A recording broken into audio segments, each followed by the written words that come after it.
University Unitarian Universalist Fellowship. My name is Barry London, and I'm proud to be invited to do this. I look forward to doing it, and I'm certainly excited about our speaker this morning. If you have any equipment devices that may be on your desk or near, please silence them if you can. And then we'll begin with committee moments, and I'll turn to Martha for those moments.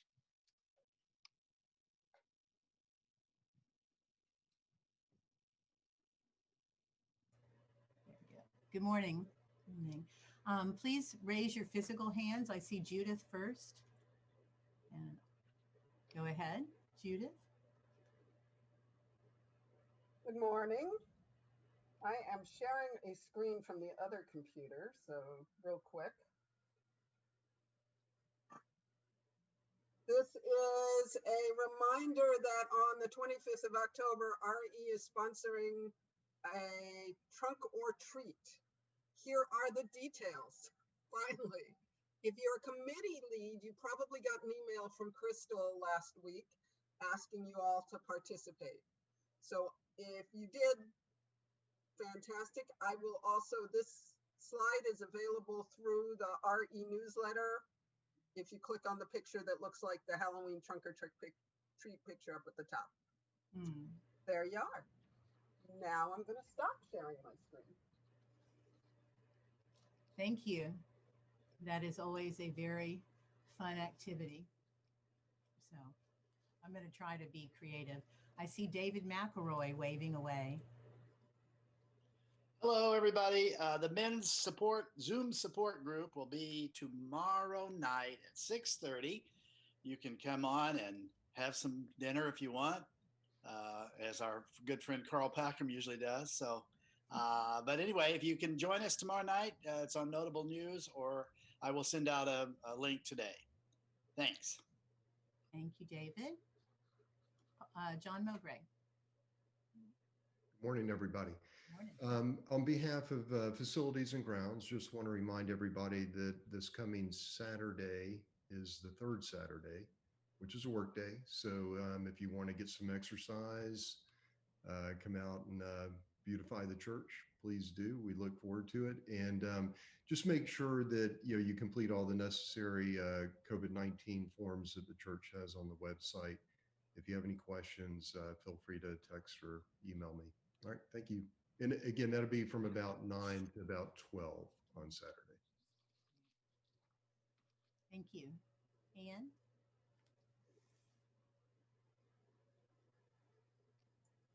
The women's group will meet this coming Friday at 7 o'clock via Zoom. Last time we had technical troubles, but hopefully we'll get those sorted out. So look out for an email. And if you don't know what the women's group is, or you're not on the email list, send me an email, I'll put it in the chat. Okay, great, thank you. Margie?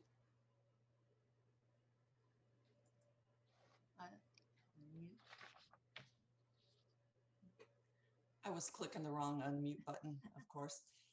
Good morning, Margie with the membership. If we have any visitors here today, welcome, glad to see you here.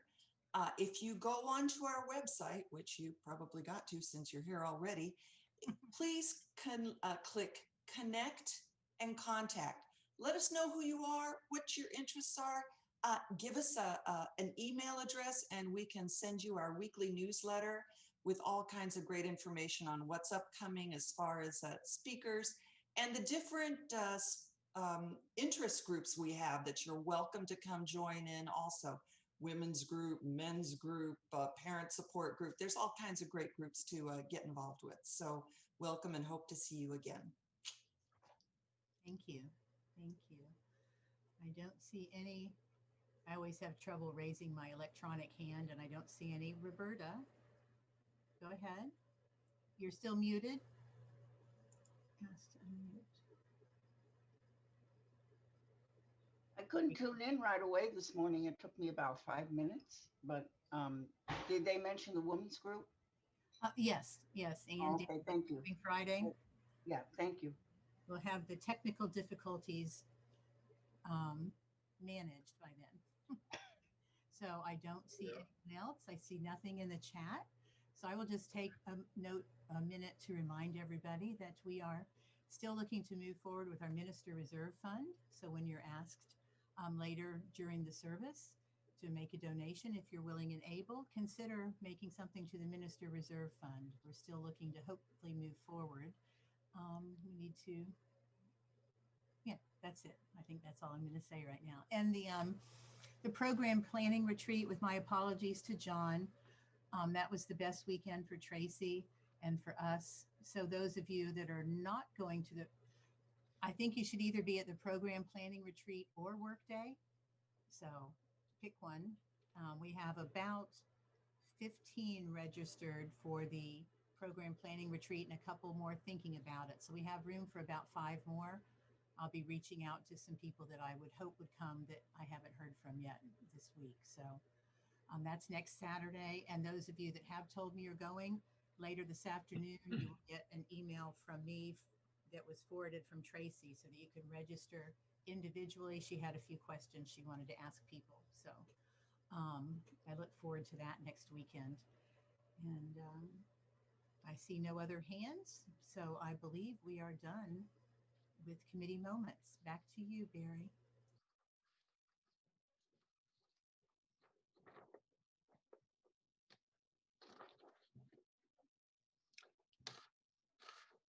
Then for the opening words this morning.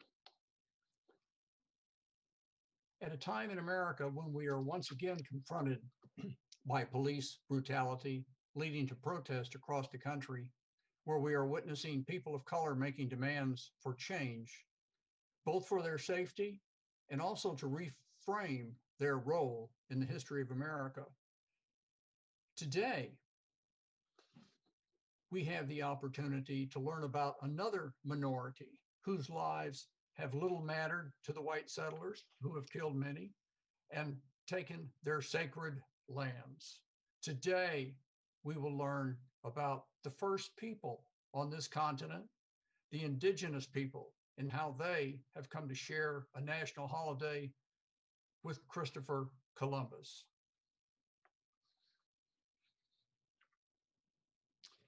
We turn now to the lighting of the chalice. And I invite everyone who has a chalice to so light it.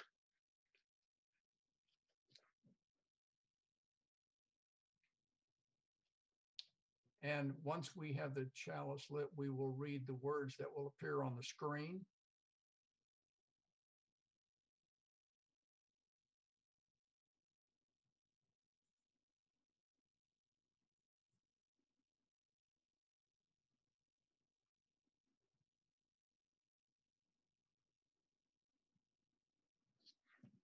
Please join with me in the lighting of the chalice. In the light of truth and the warmth of love, we gather to seek, to sustain, and to share. Following that, we will join together in our affirmation and read the following. Love is the spirit of this church, and service is its gift.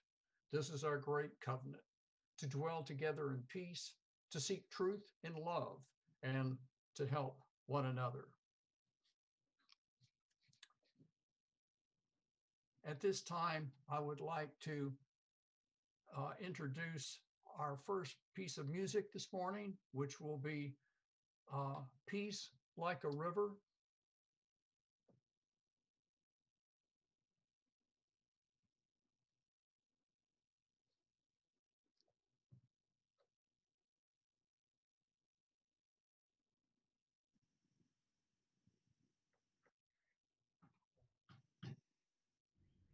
I've got peace like a river, I've got peace like a river, I've got peace like a river in my soul.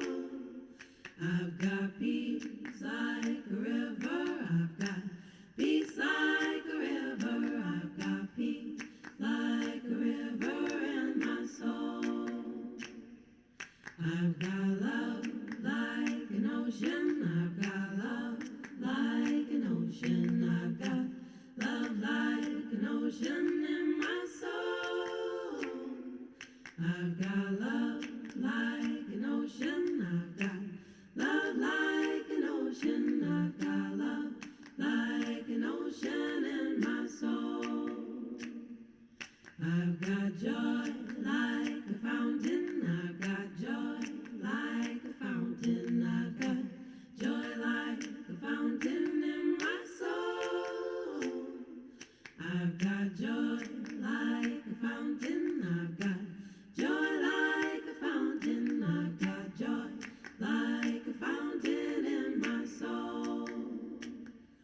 I've got peace. Yes, I've got peace. Yes, I've got peace. Yes, I've got peace. And I wish it for you. I've got peace. Yes, I've got peace. Yes, I've got peace. And I wish it for you. And I wish it for you. And I wish it for you. And I wish it for you. Always a soothing song. And this particular version was very nice. We now move to joys and concerns, and I invite those who wish to speak to do so at this time. And who is going to assist me doing that? Is that Amanda? Thank you, Barry. Sure. Hi, everyone. It's time for Joys and Concerns.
so much for those thoughtful words, and it was great to hear the joys and the concerns. We also wish to welcome our guests this morning that may be here in Zoom land. We urge you to come to a number of these programs and witness what we have to say, because our services, topics, and speakers vary greatly from one service to another. And so since we are lay-led, we always have these guests and speakers, and we invite you to come along and listen with us. We will now move to the interlude and offering, and together with the offering, we will have music, which is Come and Get Your Love.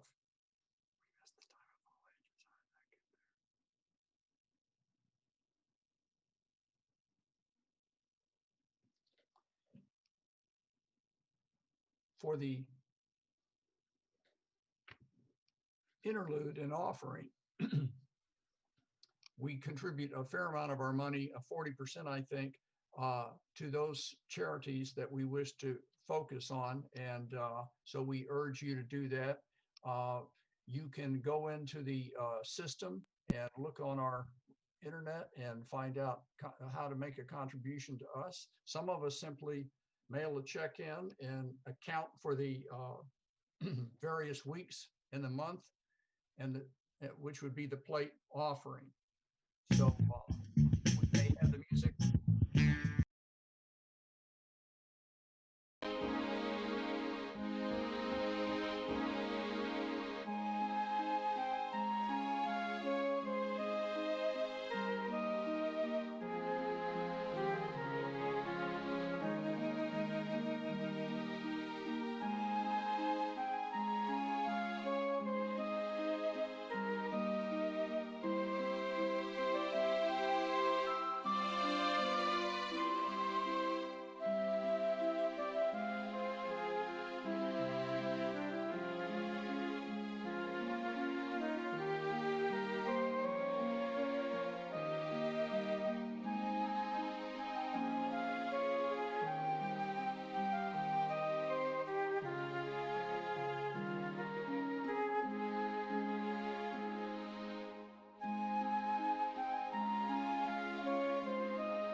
our speaker this morning offered a story to me that called When We Were Alone.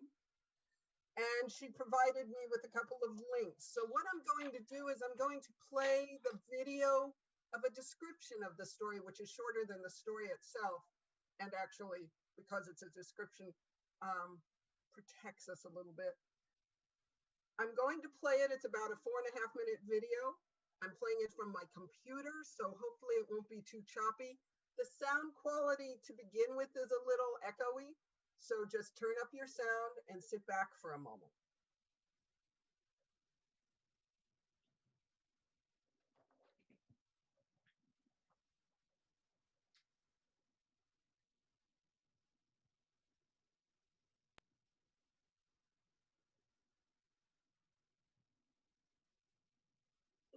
And night. And night. Sorry. What would it be like to go to school far away from home? How would you feel if you had to leave your family? What would it be like if you had to cut your hair off to go to school? How would you feel if you had to have the same haircut as every other boy and girl? What would it be like to go to school where you did not speak the language? What would it be like if you were not allowed to use your own words to talk? Is this right? Is this okay? What does the word diversity mean to you? To learn more about this young girl and her kukum, read When We Were Alone by David A. Robertson, illustrated by Julie Flett.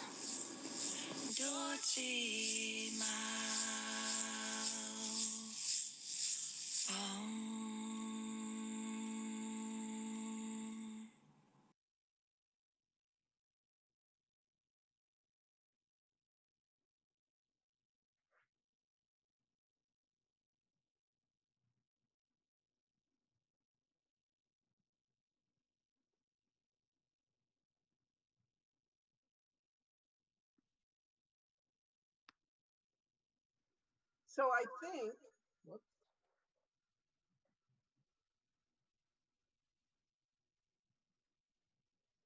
There we go. I shouldn't be echoing now, right?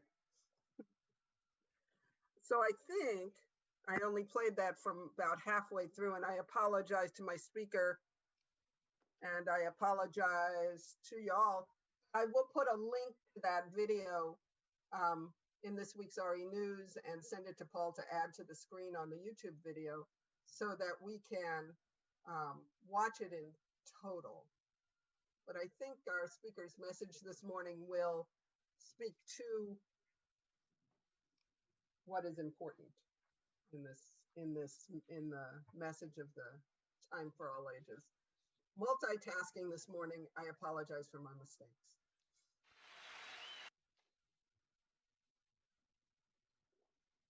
Thank you, Judith. Our speaker this morning,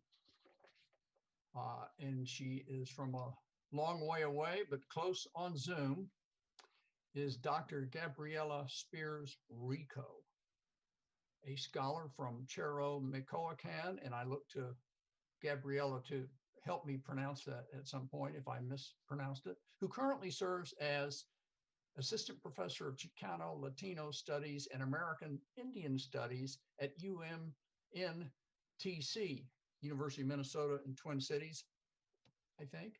Dr. Spears-Rico is working on her first book, Mestizo Melancholia and the Legacy of Conquest in Michoacan. Her research uses anthropological methods to study how cultural appropriation in Mexico has historically influenced Mexican mestiza identities.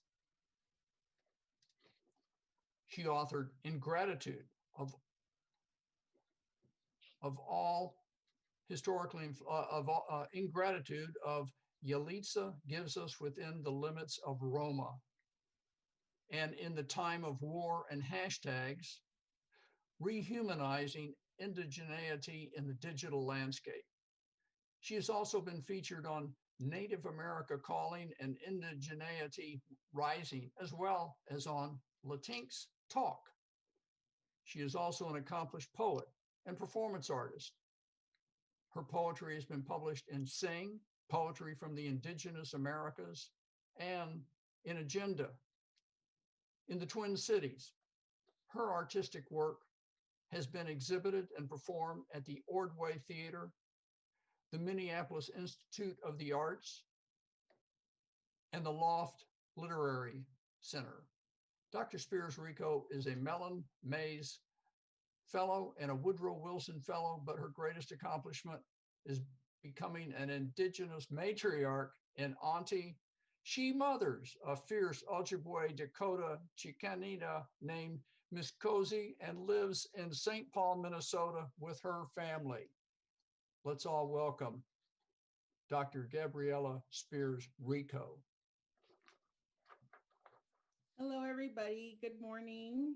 Thank you all so much for inviting me to join your community this morning. I really want to thank the organizer. I want to thank my colleague in anthropology, Beatriz Reyes Foster, for inviting me and connecting me to the community this morning. It's been a lovely service so far. So I thank you for opening up the space to me. I have prepared a written what we call in Latin America testimonio to share with you all, just so that I can stay focused here and I'm able to get to all of the points that I want to share with everybody. A little bit about, my story as an Indigenous person, and to make the connections to what tomorrow will be acknowledged, throughout the world as Columbus Day, but what we have fought greatly for in the Americas, throughout Latin America and in the United States and Canada, to be acknowledged as Indigenous Peoples Day. Hindi, na eransku. Hello, good morning. My name is Gabriela Spears-Rico. I join you from Iminishashkadan, Minnesota Makoshe, the place of white sandstone in the land where the waters reflect the clouds. I come from Michoacán, Purepecherio, the land of the fishermen, and I'm from the Pirinda community of Charo, Michoacán in West Central Mexico, and also a Purepecha descendant on my mother's side. My Indigenous name Erandi means sunrise and was given to me as a baptismal name by my Pirinda grandfather, Pedro Chora, when I was a few months old. I was born to my mother, Irene, with the help of a traditional partera midwife in Charo, but was torn from my Pirinda community through divorce at an early age and spent the early years of my life in Atapaneo, Michoacán, a nearby community, living with my maternal grandparents, where they lived a self-sustainable life. My mother, Irene, left Mexico shortly after my birth to pursue economic opportunities in the United States and to work as a farm worker in order to help self-sustain our household in Mexico, so my grandparents were the ones who raised me. My grandfather, Jose Rico, was a campesino, a respected farmer in our community who knew and taught others how to plant and harvest a milpa to grow the three sisters, corn, beans, and squash. He was a milpero. Tata Jose grew these vegetables to sustain our family and our community, and also grew and harvested maguey to ferment or pulque. He was also a pulquero. My grandmother, Nana Senorina, was 11 years his senior and was a misunderstood but respected medicine woman, a curandera, who was hired to cure spiritual illnesses, pray for people's causes, and pray for their desires. She was paid for her labor by community members and also raised chickens to help sustain us. The milpa, the cornfield, was my first school, and my grandparents were my first teachers. I was immersed in Indigenous ontologies, or our way of life, early on, and understood that even though we lived in a small adobe house and were among the poorest families in the village economically speaking, we were incredibly rich in Indigenous knowledge and were therefore taken care of and respected by the rest of the community. Back then, the most that I wanted was to remain in my world, in the loving embrace of my grandparents, where I learned about plants and how to take care of animals and learned how to treat them like my relatives. I was a curious child, and my grandparents were used to tending to many of my questions. My grandmother offered knowledge freely. She wanted to arm me with knowledge to ground me early on, because she knew the day would come when I would be taken from her embrace to travel to the United States to reunite with my mother. My grandfather was much more reserved, but he often opened up more while engaging in the vigor of work or while resting after his long days in the fields. I did not ask, I did ask all of my grandparents questions about where we came from and who we were. My grandpa Jose told me that we came from the corn and we would return to the corn. To him, it was the cornfield, the milpa, that was sacred, because the milpa sustained us and the maíz itself sustained most Mexicans. Somos indígenas, somos purépechas. We are indigenous, we are purépecha people. My grandfather remembered his grandparents speaking the purépecha language, and he also recalled that indigenous men were still wearing their traditional manta clothing on the day that the town was founded. My grandmother taught me to respect the earth as our shared womb and the moon as a holder of wisdom. She taught me moon songs and morning songs and evening prayers and reassured me that she would be with me always, even after I would be taken from her. I asked my grandfather why our last name was Rico, which happens to be an Italian last name that means translates into Spanish as rich, when we were actually poor. He responded that he didn't know where we got our last name or if we should even identify with our last name, since in death, it wouldn't matter what you were called. What mattered is how much you worked to connect with the earth while you were alive. My grandfather also shared stories of oppression. He told me about the injustices he faced in the United States when he temporarily joined the workforce here picking cotton in San Jose, California, as a bracero, a farm worker. He also told me that his grandfathers had told him about the time when Gachupines, Spanish descendant people, owned our labor. They recounted stories about the encomiendas and the harsh treatment that our ancestors received by the encomenderos, the Spanish descendants. My grandfather assumed that our last name had probably been passed down by an encomendero when we were owned by them. My tata Pedro, my paternal grandfather, stayed in my life after my parents' separation and visited some days to tell me stories. He was an alcoholic, but I still tried to follow his stories as closely as possible. He told me about the land I was born in, where all of our ancestors have been buried before us and where I would once again return to when I died, Chato. Chato was everything to his identity and to his being, and he told me that we were indigenous Matlatzincas, Pirinda people. My grandfather Pedro was proud of our warrior lineage and tried to instill pride in me because he had experienced so much racism just from being from where he was. Chato was a space that was racialized, a space that people looked down upon, an indigenous identified community surrounded by mestizo towns. My grandfather Pedro knew that I would too experience the stigma of being from our community, and so he tried to fill me with the stories of joy and love and laughter that he recalled happened in our town. He always told me to be proud of being indigenous, and he filled my early memories with stories of our community's past glories, including housing an Old Matlatzinca dictionary in our language and serving as the meeting grounds for Miguel Hidalgo and Jose Maria Morelos during the War of Independence. My grandfather told me that if I ever left Chato and wanted to come back to claim my little piece of land, I should tell the town's leaders I am his granddaughter.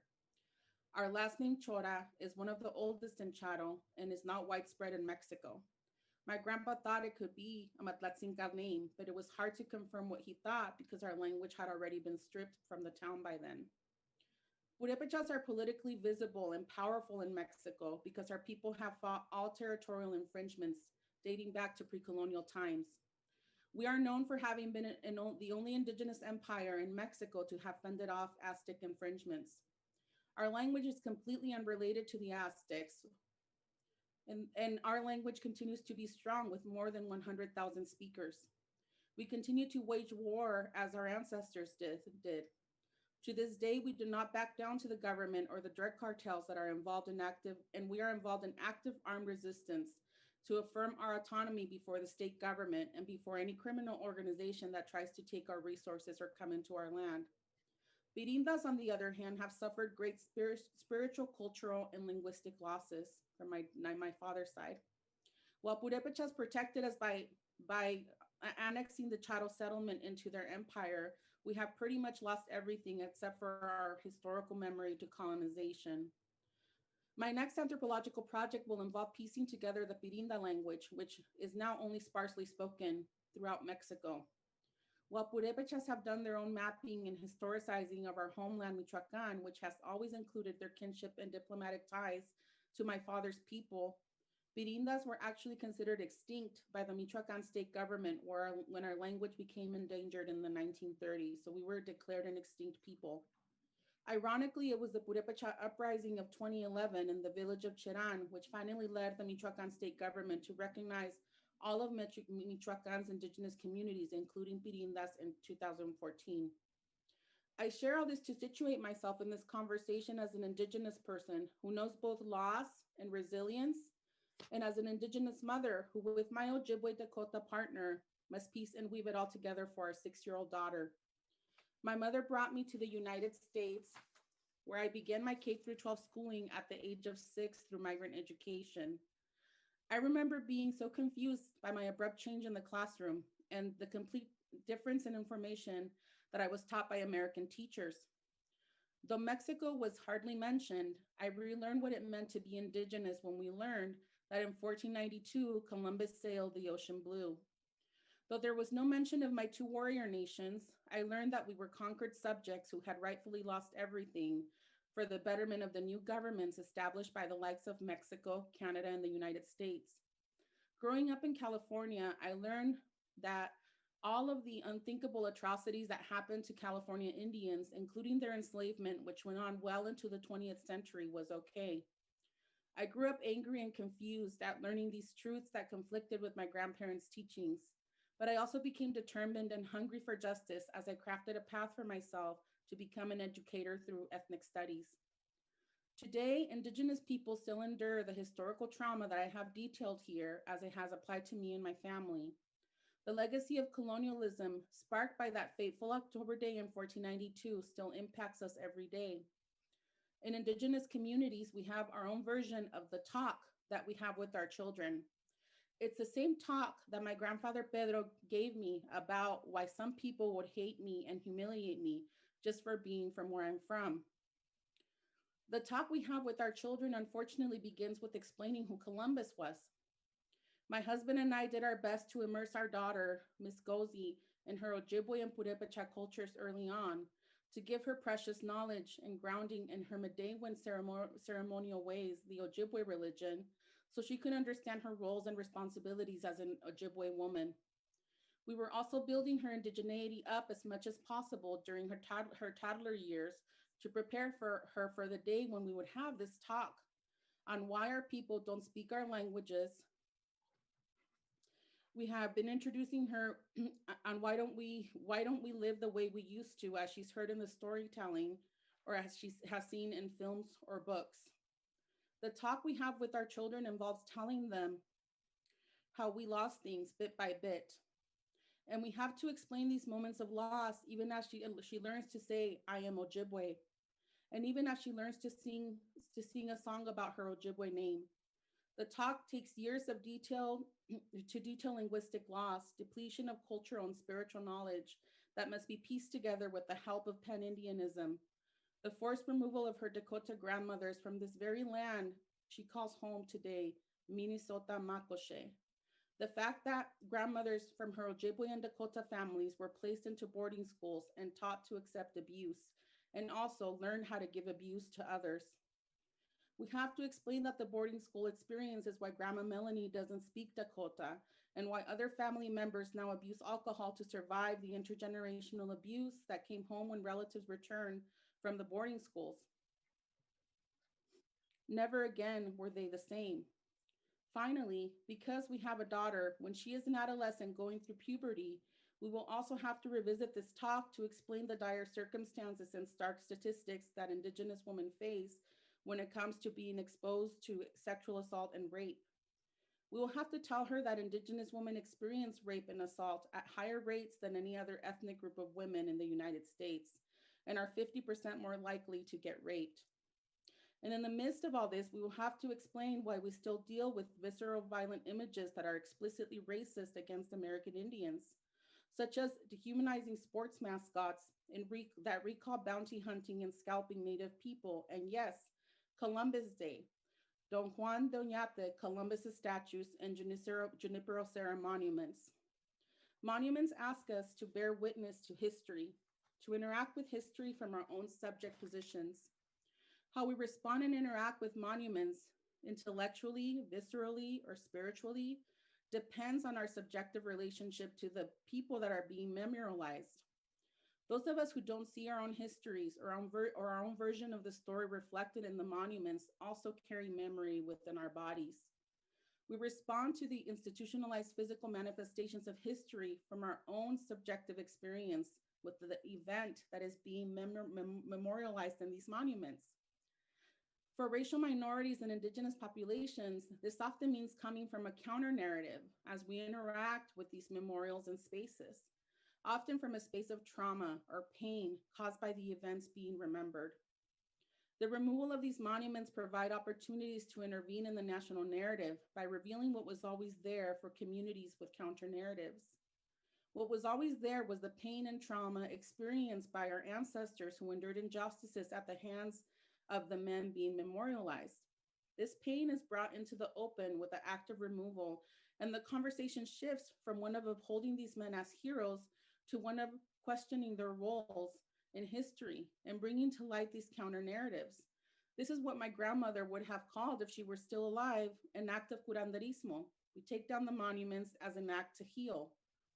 As a migrant, I interact with these monuments by relating my own pain and my own displacement to that of Indigenous people and racialized minorities who sacrificed and endured loss for the establishment of the land I live in now, Minnesota, Makoche.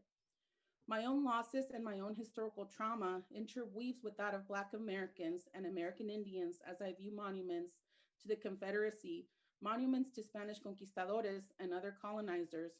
And I mourn those sites, and I feel and I pray, and I think about how I'm going to educate my daughter about these events being publicly recalled through statues. Here in Minneapolis, as we all know, we had a very active summer with the uprising that happened back in May after Mr. George Floyd was killed over Memorial Day weekend. It sparked a national conversation about Black lives and the value of Black lives. The movement for justice was a boiling point here in the Twin Cities after decades of Black people calling for an end to police brutality and killings that had been impacting their community. The Minneapolis unrest was a big event here in our Twin Cities. And it also sparked a nationwide unrest, as you all recall, where people were taking to the streets, protesting, holding demonstrations and sit-ins to hold government officials accountable for a change in policing, reforms in policing. However, something else that happened was that there was a spark again in the taking down of monuments, including Confederate statues and colonizer statues. Here, the American Indian community in the Twin Cities has been very active. This is the origin, Minneapolis is the originating place of AIM, of the American Indian movement. And the American Indian Twin Cities had been asking for the Columbus statue in St. Paul to be removed for decades. They tried to go through the proper channels and were continuously denied their request. For American Indians, the Columbus statue is a symbol of trauma and pain. And so on that fateful June day, when I attended the tearing down of the Columbus statue here in St. Paul, permission had been sought from one of the elders, and self-identified members of AIM called for a protest at the state capitol. And I knew that my family was going to be there because my family that I married into, the Spears clan here in Minneapolis, has been very involved with AIM and with First Nations United activism. So I was present on June 10th when the statue was taken down from the Capitol in St. Paul. I went on that day to witness history and to support the American Indian community and to express my own outrage that monuments to a colonizer whose expedition philosophies and actions directly impacted the future of my people still exists today. For years, I have been protesting the presence of the Columbus statue in Mexico City. And the fact that I can't seem to escape monuments honoring this man, no matter where I move, deeply disturbs me. He is not only responsible for starting the transatlantic slave trade, but also the international trafficking of indigenous women and children who would be taken to places like Spain and Italy to become slaves. I arrived there after the statue had already been pulled down and pieces of the rope that pulled it were being distributed to witnesses. And what was interesting to me when I first arrived there was seeing actually how Columbus fell. He fell head first to face the earth.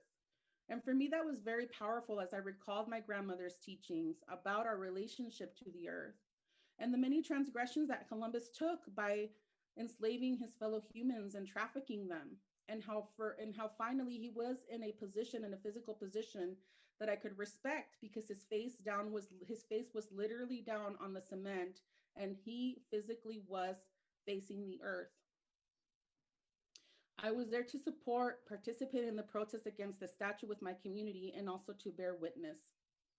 The purpose of protests and gatherings are on the one hand to call for justice, and on the other to express collective grief, to mourn, to remember, and to release pain. Gatherings between those who are impacted by historical trauma, like what happened that day, can be healing. And it was a healing moment to be there that day. There was a feeling of victory as the drums sounded and the singers wailed out a victory song. There was collective healing in the dancing that happened afterwards by the indigenous people who were present, who participated in a round dance. Removing these monuments provides opportunities to intervene in the national narrative, and that's what happened that day.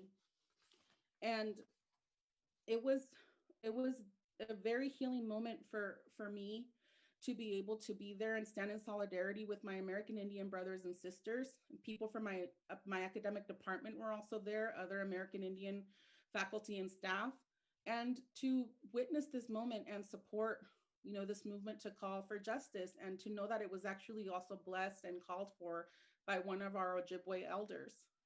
And so, I don't apologize for being there. This has definitely turned into what I would call, a hunt for one person here in the Twin Cities. The organizer of the protest is the one who is being sought to face all charges for the property damage, and is facing now a felony charge. And I'm more than prepared, and ready to support Mike Forsha, one of our leaders of AIM here locally, and my family is as well, because it wasn't a one person's action. It was a collective. It was a collective taking back of the narrative after years and years of being told that the statue would stay. And I have no idea where the statue was dragged off to that day, but and I'm not sure exactly where it's being held right now. But conversations are happening about what's going to happen to the statue, and people ask, well, you're a college professor. Wouldn't you want, for these statues to remain in place so that people learn about the history? And, that's why we have the archive for. I teach from the archive. I teach American Indian history and Indigenous Latin American history directly from the diaries of Christopher Columbus. I think that the book should definitely remain.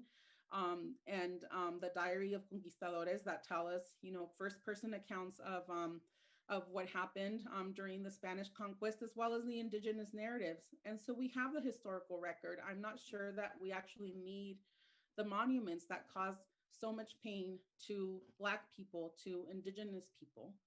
And as Columbus Day approaches tomorrow, or Indigenous Peoples Day, as we have renamed it in many states, I encourage you to think about, what that means to the indigenous people of the land where you live at.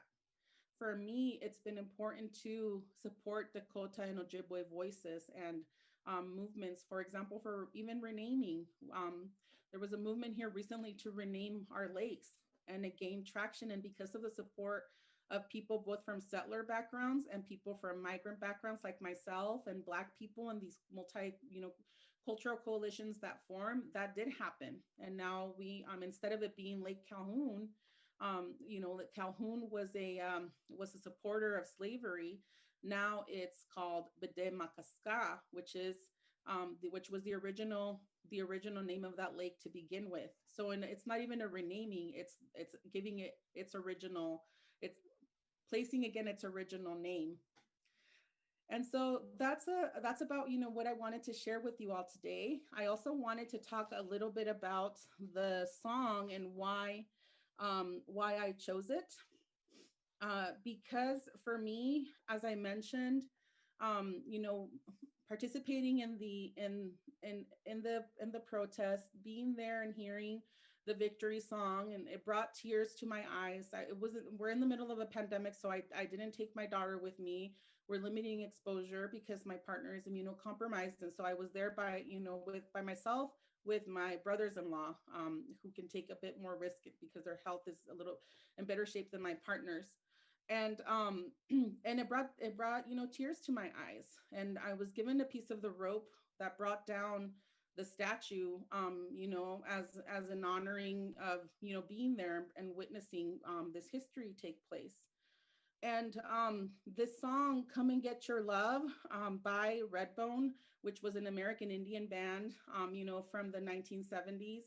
I saw many of you jamming out. You probably remember the song from your generation. It definitely was one of the top 5 songs during its time.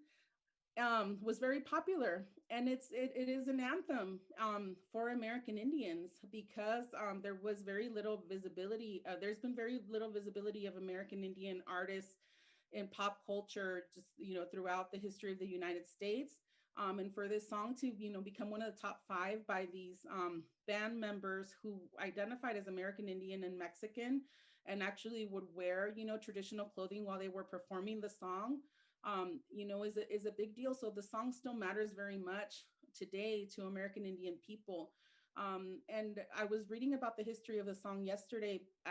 As interesting as it is that it took 45 years for a music video to be produced about this song. And now the music video was produced actually by a Mexican director, Juan Bedoya, and an American Indian director, Brent Learned. Is super interesting. I encourage you to check out the actual video that was made for the song, because the images show an American Indian voyager. And, we are not often viewed as voyagers. We had a very rich intellectual history. We were what I tell my students, we were STEM stars, as astronomers and voyagers and architects. I mean, there was so much knowledge that we had and that we engaged in, very high, high knowledge and technology as well. And so there's an American Indian voyager in the music video who goes from place to place, and it's really tying together social justice movements, if you look at the imagery in the video itself. And I think it just shows, to how much the song matters, to us as we think about racial justice, and as we think about what it means to spread love, how these acts, that are considered to quote unquote, defile these statues or to present a different narrative of American history are acts of love. As I was saying about, how painful it is to give this talk to our children about everything that they're going to face and experience, to prepare them for that. We do it out of love for the next generation. And for us, that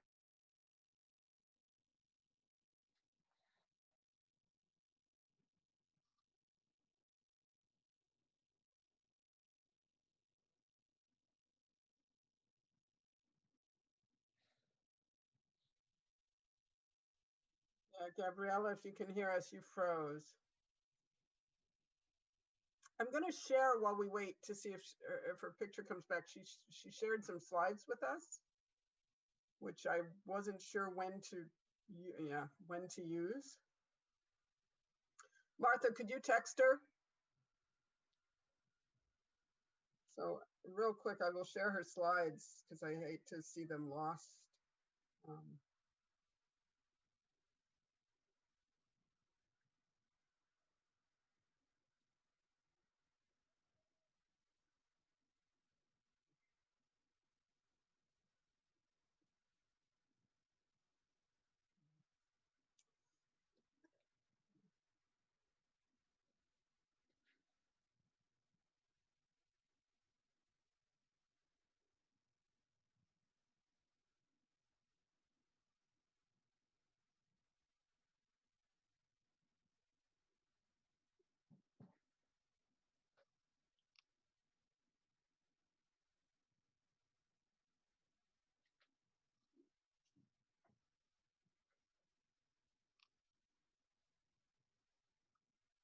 there sound with this?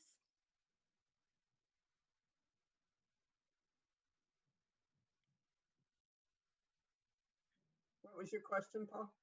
Oh, my question was if there was sound with the. Oh, I'm sorry, there was, and I forgot to, I didn't know when I started them. I can restart it. Okay.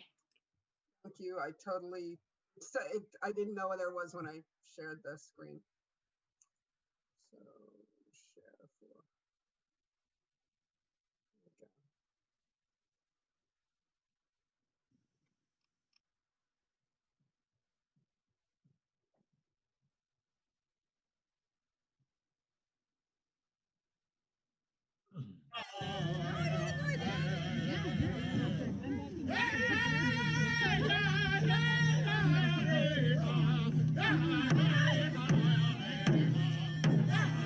Okay.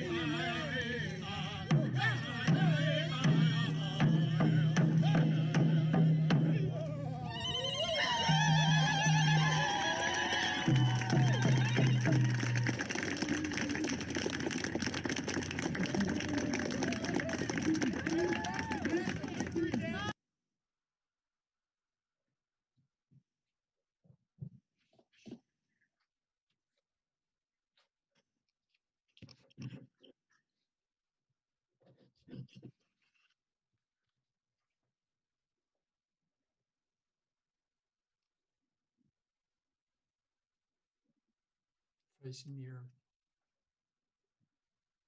And she is back.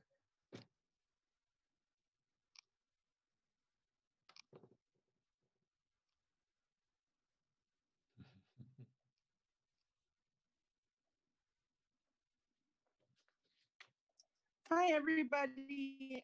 I'm sorry I got disconnected, so I just tried to reconnect with my phone. I'm not sure exactly what happened, but nonetheless, I just wanted to end on that note of love and how for us there is historical trauma that has caused us pain, and it was the resilience of our ancestors. And I think that that's what that song means to like the general population. We hear ourselves in that song, and so I encourage you to check out the video. And I think that my my slideshow is playing there in the background when I reconnected. Yeah, I put it on in lieu of you. Okay, sure. Yeah. If you want to check out the slideshow on your own time, I actually shared a video from the protest. It's the very first one that you can, check out on your own time as well. But thank you so much for inviting me today. I apologize for the technical issues there, but it was my pleasure to be present and to share space with all of you. Gabriela, may we have permission to share your slideshow on our YouTube video? I mean, it will have run through the YouTube, but okay. Yes, that is fine with me. Well, Gabriela, this was truly very interesting. We thank you for sharing a chapter in American history that little of us may become aware of, and also the incidents and events involving the Columbus statue in Minneapolis. I wonder if you might be available for any questions following our service. Sure. If you'd like to share my email address, it's Spears, that's S like Sam, P like Patrick,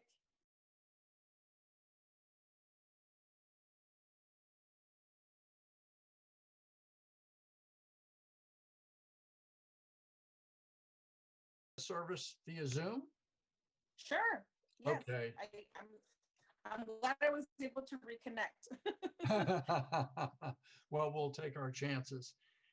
So again, we appreciate that, and we will move from our presentation to conclude with the extinguishing of the chalice.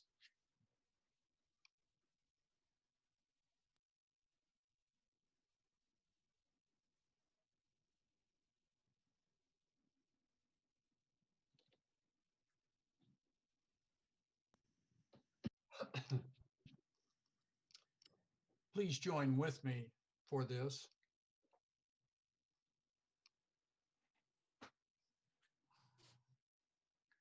we extinguish this flame, but not the light of truth, the warmth of community, or the fire of commitment.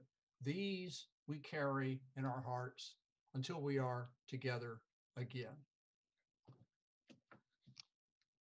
Thanks one and all. This has been a wonderful day and a wonderful moment. And I've certainly enjoyed hearing about this, and hopefully we can continue with some questions for our speaker or comments that anybody else may wish to make.